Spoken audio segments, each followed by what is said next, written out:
సరే, ధనంజయ రెడ్డి గారు, కృష్ణమోహన్ రెడ్డి గారు, గోవిందప్ప వీళ్ళిద్దరు కూడా మొదటి వాళ్ళు ఇద్దరు ఆఫీసర్లు అండి. ఆఫీసర్లు డబ్బులు ఎలా వస్తాయి సార్? నాకు అర్థం కాదు. అసలు రూటింగ్ ఎలా జరిగింది, అసలు ఏంటి, అసలు సామాన్య ప్రజలకు అర్థంలోకి చెప్పండి సార్ ఒకసారి. ఏమీ లేదండి, ఇది జగన్మోహన్ రెడ్డి గారు అధికారంలోకి వచ్చిన తర్వాత వాళ్ళకి అంతులేని ధనదాహం. వాళ్ళకి ఈ దాహం తీరనది అన్నట్టుగా ఉంటుంది వాళ్ళ వ్యవహారం. గతంలో వాళ్ళు చేశారు, క్విడ్ ప్రోకో వ్యవహారం చేశారు. అదంతా విజయసాయిరెడ్డి గారి నేతృత్వంలో జరిగింది. అంతకు మించి చేయాలనుకున్నారు వాళ్ళు. అంటే కొద్దిగా ఒకసారి జరిగినప్పుడు మనం తప్పు సరిదిద్దుకుంటాం. తప్పుదిద్దుకుంటే ఎందుకుంటుంది, వాళ్ళకి అలవాటు అయిపోయి పని కదా. ఇప్పుడు దొంగతనాలు ఈ అమాసు చేశామని చెప్పేసి మళ్ళీ అమాసు చేయటం మానేస్తాడు, మళ్ళీ అమాసు రాగానే ఇంకో దొంగతనం చేస్తాడు. అప్పుడు అధికారంలో ఉన్నారు, చేశారు. మళ్ళీ అధికారం వచ్చిందారు, ఎందుకు మానేస్తారు?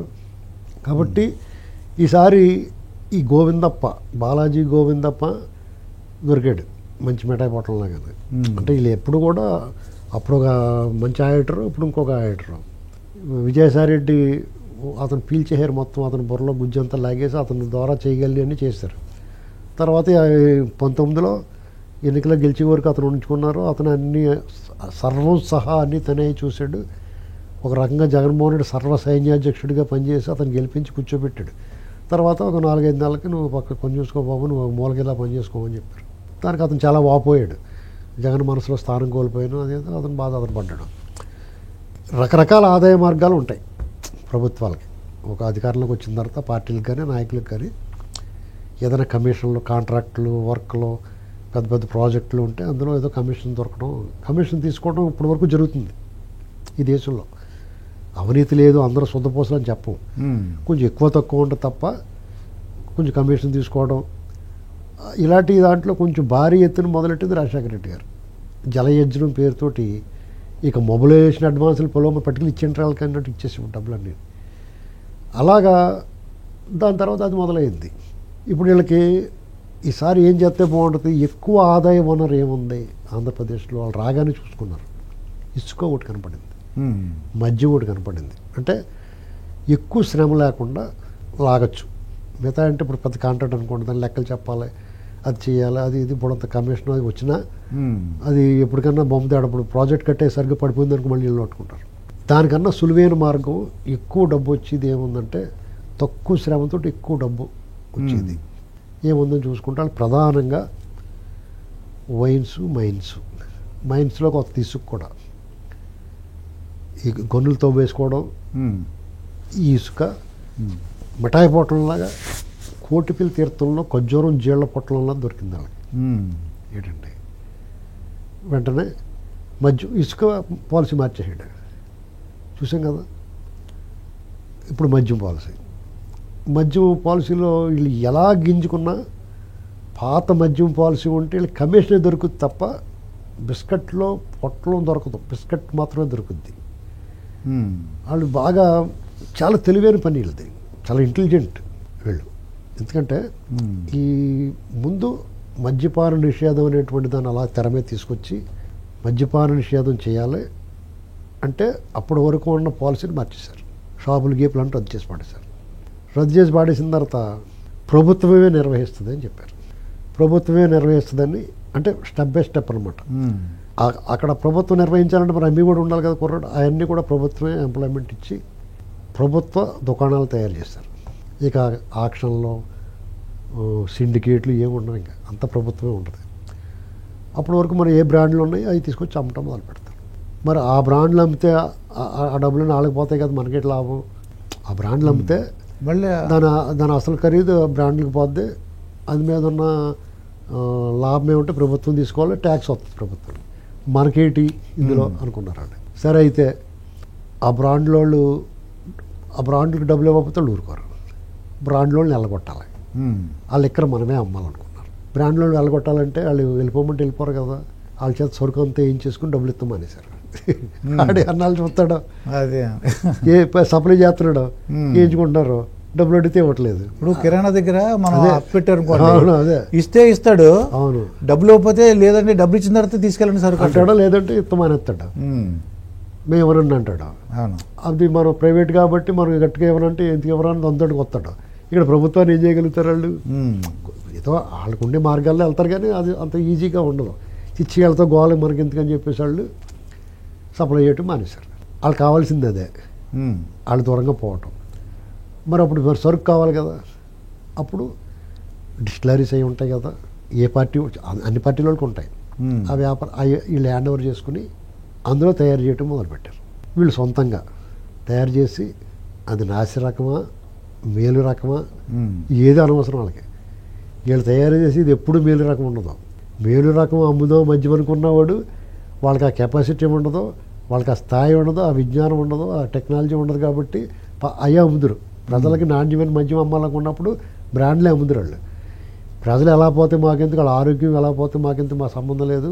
వాళ్ళ కిడ్నీలు కుళ్ళిపోయినా పేగులు పుల్లడిపోయినా మాకు అనవసరం, మాకు డబ్బు కావాలనుకున్నారు, వాళ్ళు తయారు చేయడం మొదలుపెట్టారు. ఇక నాసి రకం అంటాక లేదండి, విషాన్ని అమ్మారు. దానికి రేట్లు నిర్ణయించారు. బ్రాండ్లు వాళ్ళ స్టూడెంట్ పేర్లు పెట్టారు. స్పెషల్ స్టేటస్ అని, ప్రెసిడెంట్ మెడల్ అని, బూమ్ బూమ్ అని రకరకాల పేర్లు పెట్టారు. పవర్ స్టార్ అని, పవర్ స్టార్, మీకు అవార్డు మా స్టారు అని పేరు వినబడింది అనుకోండి, మా స్టార్ అని చెప్పి వచ్చేసింది ఒక బ్రాండ్. ఏంటండి ఇలాంటి మాస్టార్తో మాట మంతి అని మీరు అన్నారనుకోండి, అదే వచ్చేసింది బ్రాండ్ కింద. ఓకే, అలా పెట్టేసి వాళ్ళకి అందులో ఆ లిక్కర్లో మార్పు ఉండదు, ఈ బ్రాండ్లోనే మార్పు ఉంటుంది. ఒక రేంజ్కి 150, ఒక రేంజ్కి 200, అలా ఏదో ఆ రేట్లే బ్రాండ్లే. జనం కూడా 300 దేవండి, 400 దేవండి అని అడిగేవారు తప్ప, 150 దేవండి అని అడిగేవారు తప్ప, పలానా బ్రాండ్ ఏమని అడిగేవారు కాదు. వాళ్ళని అలాగే అలవాటు చేశారు. ఏమిటయ్యా ఈ రేట్లు దారుణం అంటే ఏమన్నాడు, రేట్లు ఎక్కువైతే తాగటం మానేస్తాడు అన్నాడు. తాగటం ఎందుకు మానేస్తారండి? దానివల్ల ప్రజల మీద పరోక్ష భారం కూడా పడింది తెలుసా మీకు. ఒక 500 రూపాయలు కూలికి వెళ్ళేవాడు ఈ 300కి ఇది కొనుక్కోవాలంటే ఏం చేస్తాడు, 300 అవతలోటి పెంచేసేవాడు. 500 దొరికి కూలోడు 800 పడింది. నిర్మాణ రంగం వాళ్ళకి అందరికీ బ్రాండ్ పడిపోయింది. అతనికి లాభం, అతని ఆరోగ్యం పోయింది తాగేవాడికి. వీళ్ళ ఖజానా మాత్రం నిండింది. అది తెచ్చింది ఇప్పుడు వాళ్ళకేంటి ప్రయోజనం అంటారా? అంటే గవర్నమెంట్దే కదా అని. అవును, గవర్నమెంట్ ఎవడు మాట్లాడినా గవర్నమెంట్ అమ్ముతుంది, ఏమి వచ్చినా గవర్నమెంట్కి ఆదాయం అంటారు. కాదండి, వాళ్ళు లెక్క చూపించరు కదా ఎంత మీరు, అంత క్యాష్ అండ్ క్యారీ కదా. నీకు లెక్క ఎవడు చెప్పాలి, వాళ్ళే చెప్పాలి. దొంగోళ్ళు లెక్క చెప్తాడు, ఎంత దొబ్బేయడా ఆడు, ఎంత దొబ్బేసాడు చెప్తాడు, ఎంత దొబ్బేసాడు అని చెప్తాడా. వాళ్ళు 100 బాటిల్స్ స్టాక్ పెడితే 10% అంటే 10 బాటిల్స్ డబ్బు అమ్మి అందంగా ప్రభుత్వానికి కట్టేవారు. అందులోంచి ఆ బాటిల్ సప్లై చేసిన లిక్కర్ డబ్బులు మళ్ళీ వాళ్ళు తీసేసుకునేవారు. అందులోంచి లాభమే పన్ను ప్రభుత్వానికి. మిగతా 90% ఉన్నది చూసారా, అందులో ప్రతి రూపాయి వాళ్ళకి వెళ్ళిపోయింది. గవర్నమెంట్ కాదు, గవర్నమెంట్ ఆ సంబంధం లేదు. ఇదంతా జరగాలంటే ఏం చేయాలి, ఆన్లైన్ ఉండకూడదు, క్యాష్ అండ్ క్యారీ ఉండాలి. అందుకనే క్యాష్ అండ్ క్యారీ పెట్టారు. ఇప్పుడు తర్వాత వచ్చినట్టు కూడా పట్టుకోలేడు వాళ్ళని.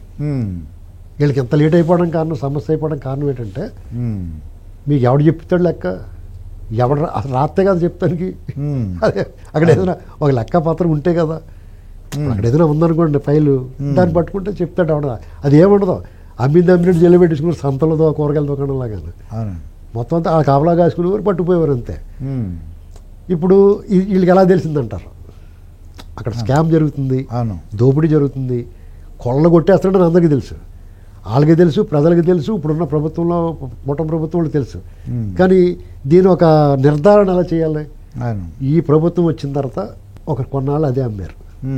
అమ్మినప్పుడు ఏమైంది, అమ్మకాలు కనపడతాయి. అప్పుడు గతంలో ఎలా ఎంత ఆ వ్యత్యాసాన్ని గమనించారు. వాళ్ళు 10 రూపాయలు చూపిస్తే ఇక్కడ అమ్మకం 1000 రూపాయలు ఉంటుంది.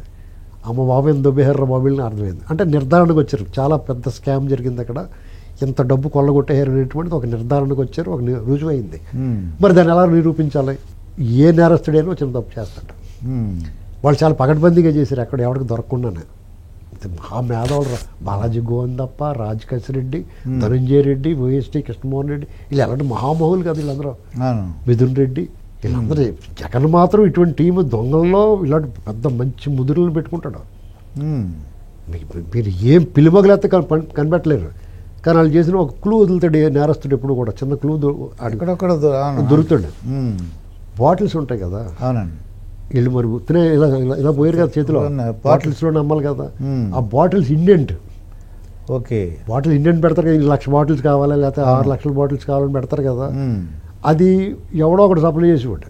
అది 7 రూపాయలు ఉండేది బాటిల్, దాన్ని 9 రూపాయలు చేసి వీళ్ళోడికి ఇచ్చుకున్నారు, 2 రూపాయలు పెంచి. అలాగే పెట్టిన ఇండెంట్ ద్వారా వచ్చిన బాటిల్స్ అమ్మకానికి వాళ్ళు పెట్టిన ఇండెంట్కి డిఫరెన్స్ దొరికింది. అది అక్కడ పట్టుకున్నారు. అక్కడ పట్టుకుని అక్కడ అమ్మే వాళ్ళ దగ్గర నుంచి అలా ఒక్కొక్క తీగ లాక్కుండా వస్తే జీళ్లపాకంలా సాగింది. కోటిపల్లి శివరాత్రి కోటిపల్లి తీర్థంలో జీళ్ళు చేస్తారు, ఇలా పెట్టి లాగుతుంటారు. ఒక దొంగ కేసు లాగుతూ ఉంటారు చూడండి, అలా సాగదీసి చుట్టు పెట్టి గట్టి రాయిలాగా అయిపోద్ది. అలాగే ఇప్పుడు వీళ్ళు తగిలేసుకుంది బేరం. విజయసాయిరెడ్డిని పిలిచారు. పోరు బాబు నన్ను వదిలేసాడు, నాకు ఆయనకి సంబంధం లేదు, మా ఇంటికాడే మీటింగ్ జరిగింది, ఇదంతా మా ఇంటికాడే వేసారు ప్లాను, కానీ నాకేం సంబంధం లేదండి బాబు, ఆడలేరండి అని చెప్పేసాడు. ఆ రాజగసిరెడ్డిని పట్టుకున్నారు. మొత్తం అలాగే కింద మీద పడి దాక్కున్నాడు, తప్పుకున్నాడు. నాకేంటి భయం, నాకేంటి సంబంధం అన్నాడు. నీకేంటి సంబంధమో చెప్తాం రా అని చెప్పి చూపించారు. ఇదంతా నాకేం లేదు, అంతా వాళ్ళే చేయించమన్నారు, వాళ్ళ కోసమే చేశానని చెప్పేసాడు. అప్పుడు ఈ ధనంజయ రెడ్డి, మిథున్ రెడ్డి, ఈ బ్యాచ్ అందరినీ వెళ్తుంటే మిథున్ రెడ్డి గారు మా నాన్న చెయ్యి ఇరిగిపోయింది, కాలు ఇరిగిపోయింది, నాకు బెయిల్ కావాలంటే తర్వాత అక్కడే చూసుకోమని. ఇప్పుడు అతను మరి అరెస్ట్ చేయాలి, మరి ఏం చేస్తారో చూడాలి. ఈ లోపల ఈ కృష్ణమోహన్ రెడ్డి, ధనంజయ రెడ్డి సుప్రీంకోర్టు పోయారు. మేమేం చేస్తామే బాబు, మీరు అక్కడే చూసుకోవాలన్నారు, మళ్ళీ ఎందుకు వారం దాకా అరెస్ట్ చేద్దాం. ఇదే వచ్చింది తలకాయ పోటు. ముందు తేల్చుకున్నాడే బాబు, వెళ్ళండి విచారణ సహకరించండి, పోయి రెండు ముందు అని చెప్పుకుంటూ మానేసి వాళ్ళకి వెసులుబాట్లు ఇస్తున్నారు. మరి దేవతలకు మనం నమస్కారం పెట్టుకోవాలి. ఈ బాలాజీ గోవిందరెడ్డి అలాంటి ఏం ప్రయత్నం లేకుండానే జాగ్రత్తగా ఈ డబ్బు అంతా అక్కడ యలహంకలో మెయింటైన్ చేస్తా బంగారం కొని భూములు పెట్టి దాన్ని ఇంకా పెద్దదాన్ని చేసి దేశం దాటించేసి, అసలు ఆ బుర్ర మామూలు బుర్ర కాదు, భూచక్రం తిన్నట్టు తిరిగేస్తుంది లోపల మైండ్లోనే చేసి దాన్ని జగన్మోహన్ రెడ్డికి అత్యంత ఇష్టడైపోయాడు. డబ్బులు సంపాదించి కోట్లు, వేల లక్షల కోట్లు చేస్తున్నాడు ఈ దుబ్బేసిన డబ్బు అంతా. టకాల మంది దొరికాడు అతను. ఇప్పుడు అతను ఏం చేస్తాడో ఏం చెప్తాడో చూడాలి. తెలియదు, గుర్తులేదు, మర్చిపోయినట్టు కుదరదు. ఏంటంటే ఇవన్నీ ముందు పెడతారు. ఈ గోల్డ్ ఎలా వచ్చింది? నెక్స్ట్ ఈడీ ఎంటర్ అయిపోతుంది. ఎంటర్ ది డ్రాగన్ వాళ్ళు ఎంటర్ అయిపోయింది. అది కుదరదు. మనీ ట్రయల్ ఉన్న తర్వాత, మనీ లాండరింగ్ ఉన్న తర్వాత సమానం చెప్పాలి, వాళ్ళు పడతారు. కవిత గారు 100 కోట్లే అండి, 100 కోట్లకే తీసుకెళ్ళి కేజ్రీవాల్ గారిని అందరూ కూడా లోపల పడేశారు. మీరేమో 3000 కోట్లు అంటున్నారు. లక్ష కోట్లు అసలు దీని పైగా 3000 కోట్లు. ఇప్పుడు కొన్ని కనిపించినాయి 3000 కోట్లు 2000 కోట్లు అలా కనపడుతుంది. అసలు ఇది లోతు తవ్వి కొలిది ఇక అలా లోపలికి వెళ్ళిపోద్దండి. అంతిమ లబ్ధిదారుడు ఎవరో, అంతిమ లబ్ధిదారుడు జగన్మోహన్ రెడ్డి వాళ్ళ బృందం, అది వాళ్ళ కుటుంబం అనేటువంటిది ఎస్టాబ్లిష్డ్. వీళ్ళ నోటితో ఓ మాట చెప్పించుకుని 2 సార్లు మిమ్మల్ని రమ్మంటున్నారని చెప్పి తీసుకెళ్తారు. ఈడీ కూడా చెయ్యేసి అరెస్ట్ అయ్యాడంటే చాప్టర్ క్లోజ్ అండి. ఇక బయటకు వచ్చే ప్రశ్నే ఉండదు. ఎందుకంటే ఎందుకు రావడం అంటారు. ఎందుకు రావడంటే అతని పాత కేసుల్లో బెయిళ్ళన్నీ రద్దయిపోతాయి, విచారణ షురూ అయిపోద్ది, శిక్ష పడేదాకా విచారణ సాగుద్ది.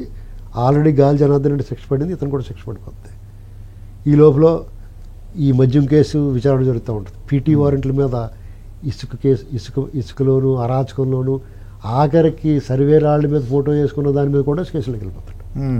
కొద్దిగా లేట్ అయినా కానీ బెటర్ లేట్ దాన్ నెవర్. కూటమి ప్రభుత్వం కొంచెం ఆలస్యం చేసింది అనుకున్నాం, కానీ వాళ్ళకి మళ్ళీ బుర్ర తక్కువ వ్యవహారం చేయరు. అక్రమ కేసులు పెట్టాడు అనిపించుకోరు వాళ్ళు. కోర్టు చేత గోడకొచ్చి చివాట్లు చెప్పుదెబ్బలు తినరు. వాళ్ళు ఏం చేసినా ఇటువంటి పెద్ద చేపను పట్టాలంటే మామూలు వాళ్ళు వేసారనుకోండి, వల కొరుక్కుని వచ్చేస్తుంది అదీతలకి. నైలాన్ వాళ్ళు వేయాలి, అదే వేసారు. దీన్ని బట్టి ఇక ఫైనల్ ఎవరైనా తెలియాలి మనకి. ఫైనల్ ఇక్కడ మీకు మ్యాథమెటిక్స్లో మీరు మాస్టర్ కదా. అవునండి, మీరు మ్యాథమెటిక్స్ మ్యాథమెటిక్స్ అండి. అందులో ఎనాలిసిస్ అని ఉంటుంది డిగ్రీలో. అందులో రిజల్ట్ చెప్పేస్తాడు ఫస్ట్, దాన్ని ప్రూవ్ చేయమంటాడు. అది స్టేట్ అండ్ ప్రూవ్. అంటే ఇక్కడ జగన్మోహన్ రెడ్డి ప్రథమ ముద్దాయి, ఎలాగో ప్రూవ్ చేయండి. ఆ బాటిల్ పడుతున్నారు వీళ్ళు. అది అర్థమైంది మీకు.